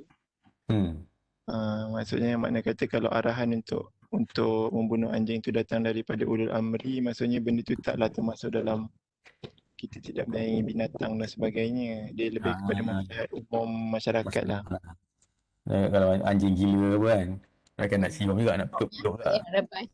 Sebab dalam hadis tu dia tak nyatakan whether anjing tu anjing gila ataupun tidak. Dia just macam anjing liar lah stray dog. So maksudnya ada binatang yang, ialah kalau ada anjing memang dia akan membahayakan kita juga kalau banyak kan. Kalau dah anjing orang kata apa sampai tahap yang mungkin yang membahayakan, itulah yang disuruh untuk kita bunuh. Tapi kena kita panggil apa, kena berdasarkan polisi lah, bukan kita saja nak tembak anjing kan. Tak ada kerja kita tembak anjing. Itu tak dibenarkan lah. Melainkan kalau kata polisi kerajaan untuk menghapuskan anjing yang berkeliaran contohnya. Okey. Kemudian hadis yang ke-11 mungkin kita tengok ada dalam 12 hadis lah sebab dia ada 20 hadis, 20 lebih. Kita tengok yang mungkin lagi 2 hadis. Al-Hadil Ashar anhu daripada Abu Hurairah radhiyallahu anhu Nabi sallallahu alaihi wasallam qala laqad ra'aitu rajulan yataqallabu fil jannah fi syajaratin qata'aha min dhahril tariq kana tu'dhil muslimin. Aku melihat dalam syurga seorang lelaki bergolek-golek. Maknanya happy sangatlah, golek-golek sampai dekat dalam syurga, disebabkan dia masuk syurga sebab apa? Sebab dia memotong pokok yang menyebabkan pada jalan yang mengganggu kaum muslimin untuk lalu. Jadi ini ya. Tak baju. Gimana? Jadi ini pun adalah kita panggil apa, termasuk dalam imatatil adha tadi. Menghilangkan kita panggil apa, penghalang ataupun benda yang menyusahkan orang lain pada jalanan. Dan dia menjadi sebab untuk lelaki ini masuk ke dalam syurga Allah SWT dalam keadaan bergembira, bergolek-golek dalam syurga. Dan juga ada banyak disebut dalam riwayat lain, riwayat Imam Bukhari, Imam Muslim, dia memotong duri, yang ranting berduri, yang mana Allah SWT membalas dia dan diampunkan dosa dia, menyebabkan dia masuk syurga. Jadi sekecil-kecil perkara yang kita panggil apa, menyusahkan orang lain, kita cuba elakkan, dan kalau boleh kita alih ataupun kita ubah perkara tersebut, maka kita cuba ubah ataupun kita cuba hilangkan perkara tersebut daripada kehidupan Muslim yang lain. Jadi kalau kita tengok ni sebenarnya dia implication dia ataupun application dia tu besar. Yang macam mana kita boleh memudahkan orang lain dan bagaimana kita boleh menghilangkan kesusahan orang lain. Banyak. Atau kalau apa saja tindakan yang kita buat dengan tujuan tersebut, sebenarnya kita berharap dia termasuk di dalam apa yang disebutkan oleh hadis ini, iaitu orang yang mengalihkan sesuatu yang menghalang ataupun yang menyebabkan penghalang kepada orang di jalanan. Okey. Dan asani asyara anhu daripada Abu Hurairah juga radhiyallahu anhu qala Rasulullah sallallahu alaihi wasallam man tawaddaa fa ahsana alwudu thumma ata aljum'ah fastama'a wa ansata ghufira lahu ma bainahu wa bainal jum'ah wa ziyadatu thalathati ayyam wa man wassal hasa faqad lagha. Dalam hadis ni ini khusus pada orang yang menghadiri sembahyang Jumaat lah. Iaitu dengan dia berwuduk dan dia menyempurnakan wuduk dia, kemudian mendatangi Jumaat, mendengar khutbah dengan senyap, dengan diam, maka dia akan diampunkan di antara Jumaat dengan Jumaat yang seterusnya, ditambah 3 hari lagi. Tetapi ada satu benda yang besar yang kita kadang-kadang lupa untuk kita panggil apa, untuk jaga.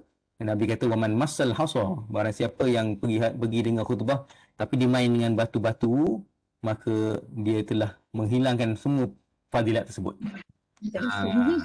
Jadi orang sekarang ni dia tak main batu, dia main handset.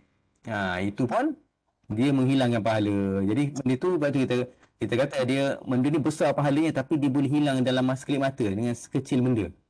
Zaman dulu tak ada handset, dia main anak batu. Jadi faqad lawa ni maknanya apa kelebihan yang Allah Taala sebut tadi, diampunkan di antara Jumaat dengan Jumaat yang lain, hilang pahalanya disebabkan oleh main anak batu je. Jadi kena pastikanlah kita menghadiri sembahyang Jumaat tu, kalau tidur mungkin dapat pahala kot. Sebab biasa kita tidur lah kan. Jadi kalau main batu ni memang Nabi sebut kan, tidur tu insya-Allah dimaafkan lah kot. Okey. Tapi kalau tengok dalam sebenarnya kalau sembahyang Jumaat ni disebut dalam hadis juga, bagaimana sebenarnya kalau nak hilangkan mengantuk, Nabi suruh bangun. Tapi kalau bangun pelik pula orang Malaysia sebab tak ada orang bangun. Tidur ramai. Maksudnya di sini Nabi suruh berdiri kalau orang ngantuk. Okay. Dan hadis yang yang 19 kot. Okay, berapa banyak lagi? Okay. Apalah orang sama minggu depan. No problem. Dia ni hari 13 dia ada hadis sampai Minggu-minggu seterusnya pun boleh sambung. Bandar cadangan tu. Tenas cadangan tu. Ada penyokong je kan. Ada 25. Orang lain. Sebab Ni semua kebaikan adik. Jalan-jalan kebaikan. Yang tak ada. Oh dengar pun kebaikan ke apa? Okey, so satu lagi sebab dia 25 kita berhenti kat 15 lah.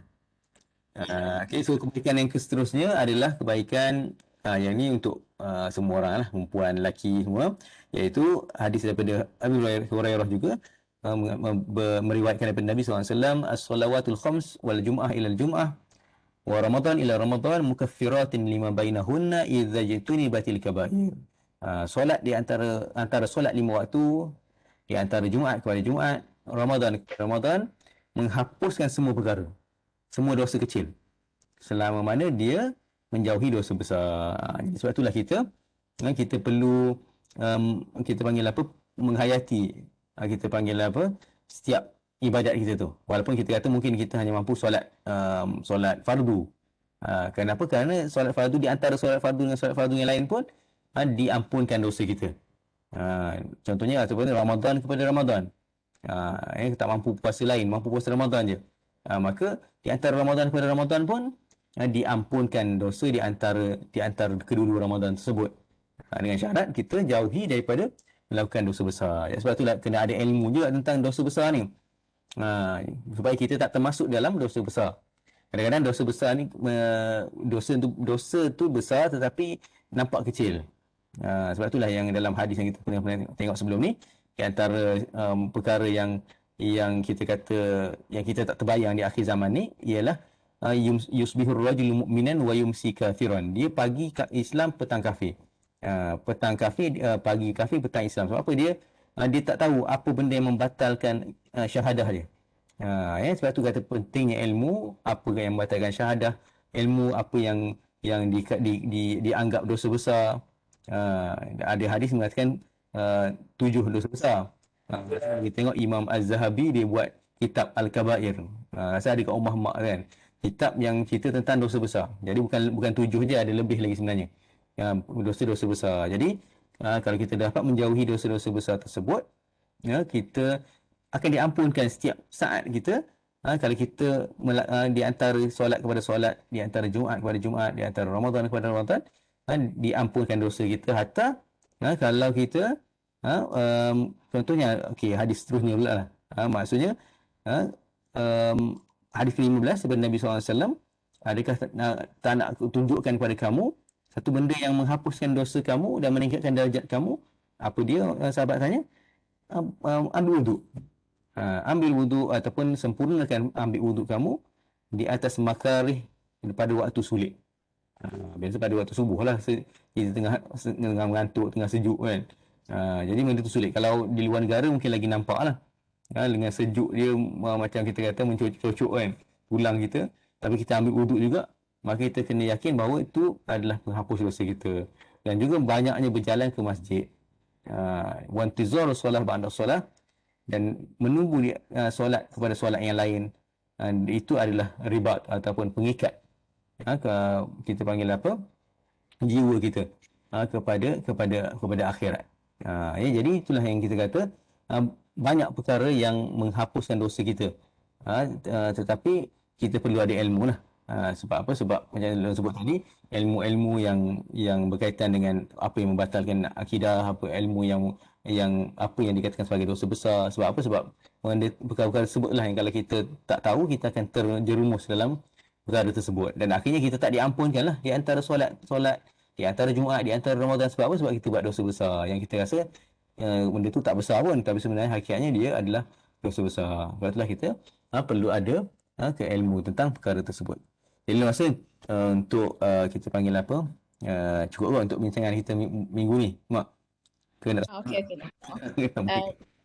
Soalan ni. Boleh aku ada orang nak tambah-tambah apa-apa Okay, jadi long serah yang kepada ni lah, kepada semua kalau ada mungkin nak tambah apa yang dinampak daripada kita panggil apa ke jalan-jalan kebaikan ni, apa yang mungkin kita terfikir ataupun yang mungkin kita kata yang kita tak terlepas pandang dalam melakukan kebaikan ni. Ya, jadi mungkin boleh kita bincang sama-sama. Wallahu alam. mak nak mula dululah. Tengok. Sebab apa nak cakap pasal kebaikan yang memudahkan orang lain ni. Mak rasa contoh kalau mak lah, mak nampak abah lah. Apa ni? Contohnya macam sini nak Nabi sebut macam kita alih kat tengah jalan ada duri ke, ada penghalang kan. Tapi kalau macam abah ni simple thing pun kadang-kadang mak tak terfikir pun. Kalau contoh pergi beli barang dekat supermarket, lepas tu kita tolak troli. Lepas tu mak kadang bila mak nak ambil satu barang, mak pakai letak je troli tu ke mana-mana. Contoh kita perempuan kan, kita laju tu, so kita letak je. Abah mesti kata, tak tepi troli tu susah orang nak lalu. Jadi mak berfikir, tak apalah orang boleh lalu kot lain kot dalam hati mak lah. Tapi tak cakap lah depan kan. Tapi bila tengok hadis ni, maksudnya dia punya common sense tu tinggi tau. Dia abah punya ni, mak rasa. Lepas tu kalau contohnya, bukanlah tak apa puji sebab dia dah tak ada kan. Dia tak adalah rasa riak. Tapi kemudian kalau dapat hati abah, dia memang mudahkan mak kat rumah. Contohnya dia akan buat tempat letak anak kunci. Sebab senang. Mudah kan dia kata. Lepas tu tempat sangkut barang contohnya. Benda-benda macam tu dia mudahkan kita. Kemudian kalau pergi luar negara rumah-rumah anak-anak, mak ingat pergi Jordan, pergi Mesir, mak pernah cerita dengan Kak Long juga. Abah akan rumah orang tu mungkin 2 toilet, rumah Iyah 2 toilet tapi orang guna 1 toilet je. Abah akan tanya kenapa toilet satu lagi tak guna? Sebab rosak. So abah akan guna toilet tu dan bila abah akan baiki sampai elok. Kemudian bila abah pergi daripada rumah tu kita orang balik memang toilet tu boleh guna ni. Pergi ke Jordan pun abah baiki toilet juga. Tempat sangkut. Kan rumah budak perempuan kan. Rumah budak perempuan sebab dia ramai anak perempuan. Jadi dan mak ingat kalau pergi rumah menantu pun mak rasa banyak benda abah akan tengok benda-benda yang macam tu lah. Kan maknanya dia memang mudahkan orang. Dia pergi tu memang dia dah fikir apa aku boleh tolong. Tambah anak-anak perempuan dia lah. Dia takut nanti anak perempuan ni susah, nak kerja pagi tak sempat tempat sangkut baju, tempat hanger baju, tempat sangkut kunci, tempat macam-macam lah dia fikir. Kan benda, tapi mak rasa benda tu tak semua orang ada. Tak semua orang ada sebenarnya. Lepas tu kalau macam contoh lagi bab sedekah pun sama. Mak ni macam orang kampung. Jadi kita macam kalau orang kampung ni punya perangai, mak nak tunjukkan satu. Kita kalau beli barang, kita memang nak apa minta kurang harga. Sebab kita kalau dapat harga tu murah, kita seronok. Kan? Tapi kalau dengan abah, kalau pergi pasar malam ni tempat-tempat, kalau pergi kedai macam makcik tu mak ya, masa tu dulu lah awal-awal kahwin lah. Sekarang ni taklah mak ni dulu. Mak akan tanya makcik tu, boleh tak makcik kurangkan sikit harga? Abah akan cakap, tarik mak, abah kata, tengoklah makcik tu dia berapa sen sangat nak untung. Lepas tu mak kata, okey. Tak buat lah. Lepas tu kadang-kadang bila kita bagi duit kat makcik tu, ada lebih, mak akan tunggu kat situ. Abah pun tarik mak. Kenapa tunggu? Ada duit lebih. Tak payahlah ambil, abah kata. Benda-benda macam tu mak tak boleh fikir sebab kita hidup dalam dunia yang lain. Tapi kita belajar benda tu. Lepas tu kalau pergi Mekah pun, kat Madinah Mekah, kita kadang-kadang beli benda kita suka dengan Pak Arab tu. Kita selalu fikir Pak Arab ni menipu lah. Ada fikir macam tu. Kita akan beli jubah nak pun tak murah. Abah kata ni kat apa ni tanah haram. Tak payah minta murah. Kat apa bayar je abah kata. Pun kita terfikir tau. Jadi benda-benda macam tu mak rasa kadang-kadang benda tu nampak simple tapi sebenarnya kalau tengok pada hadis ni dia banyak pahala sebenarnya. Allah alam lah mak tu fikir macam tu. Kan anak-anak abah fikir Allah alam lah. Kontrak nak bayar barang nak bayar tu mesti ikut jenis. Supaya senang orang tu nak letak plastik. Packing kan. Cashier tu senang nak letak plastik ikut jenis barang. Kan tapi memang benda tu memang rasa kalau kita dapat ikut lah memang sangat baik lah sebab kadang nak dapat pahala ni benda kecil je, tak semesti kita buat benda-benda yang besar-besar, grand-grand kan, benda tu kadang kita tak tercapai nak buat besar, kita fikir yang besar tapi benda kecil-kecil keliling kita tu kita boleh insyaAllah, terutama macam tu lah suami tolong isteri tolong tu macam-macam lah, mudahkan isteri kat rumah ataupun isteri mudahkan suami, contohnya kan macam mana lah kan sama-sama kita cari peluang-peluang untuk mendapat pahala walaupun benda tu kecil insyaAllah. Itulah nak share sikit lah Allah alam.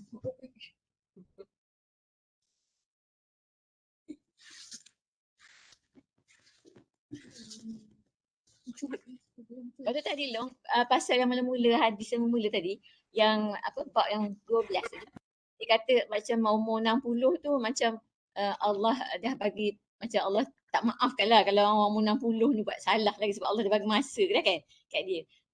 Patutnya dia dah bertaubat, dia buat kebaikan semua. Tapi orang muda pun sebenarnya dia kena juga bertaubat kalau dia buat salah. Tapi rasanya mungkin orang muda Allah tak marah sangat. Contohnya kalau orang tua, katalah buat benda yang dosa besar, kata berzina contohnya. Kalau orang tua berzina dengan orang muda berzina, pahala dia, dosa dia lagi besar pada orang tua lah kalau tengok dari situ. Sebab orang tua ni dia tak sepatut buat benda tu. Kan? Orang muda ni dia memang kehidupan dia lebih kata lain lah. Dia masih muda kan. Tapi tak semestinya dia boleh buat. Tapi dari sudut kemurkaan Allah tu rasanya lebih pada orang tua lah. Kalau buat benda-benda macam tu. Kalau tengok hukuman Islam pun yang orang yang berzina yang dah kahwin dengan orang yang belum kahwin kan, lain kan. Maksudnya kita panggil apa? Muhsan dengan ghairu muhsan. Jadi setiap benda tu dia walaupun mungkin kesalahannya sama, tetapi kita panggil apa? Tahap orang kata apa? Kesalahan tersebut tak sepatut dilakukan lah pada golongan tertentu ataupun umur tertentu. Macam itulah dalam Islam ni. Jadi sebab tu kita tak boleh nak samakan kita dengan orang lain. Sebab sebenarnya kita tu ada, kita panggil apa, hubungan yang khusus dengan Allah SWT. Jadi kita tak boleh nak compare kita dengan orang lain. Hatta kita kata mungkin kehidupan kita apa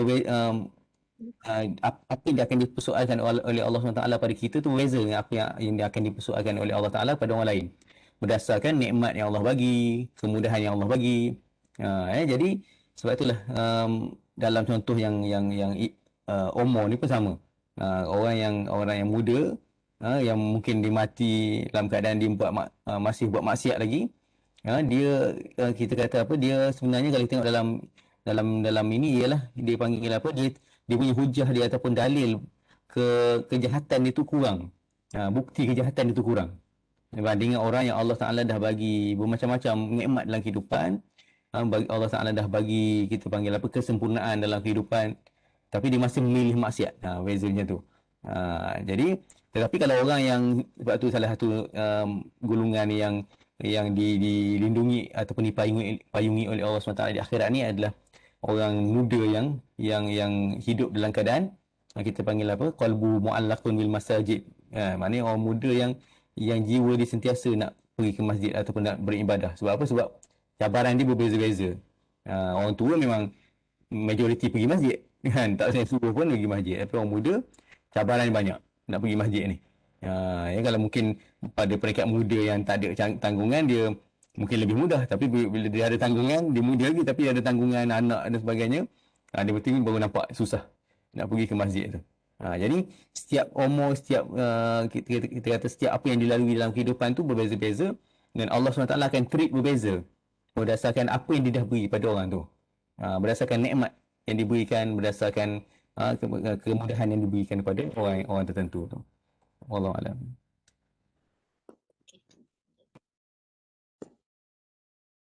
Ada lagi bagi peluang? Kakak, Ngah, Bur, nak tanya Kak Teh, kongsi ke? Yang buku apa, yang buku Long kata tu, yang dosa-dosa besar tu yang tu dia sama ke dengan buku yang dosa-dosa yang dianggap biasa tu?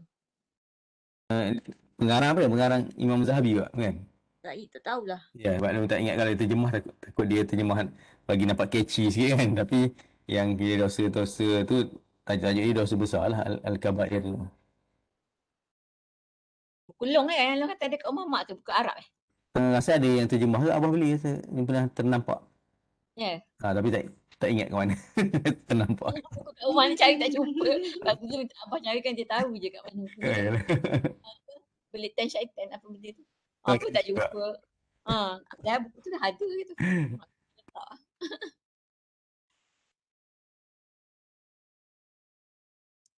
Okeylah. InsyaAllah. Tak ada lagi orang, tak ada orang nak tambah-tambah ataupun nak tanya. Oh, sebelum mak lupa. Ni lain sikit ni. Cuma ni kat rumah ni kan ada anak-anak mak beli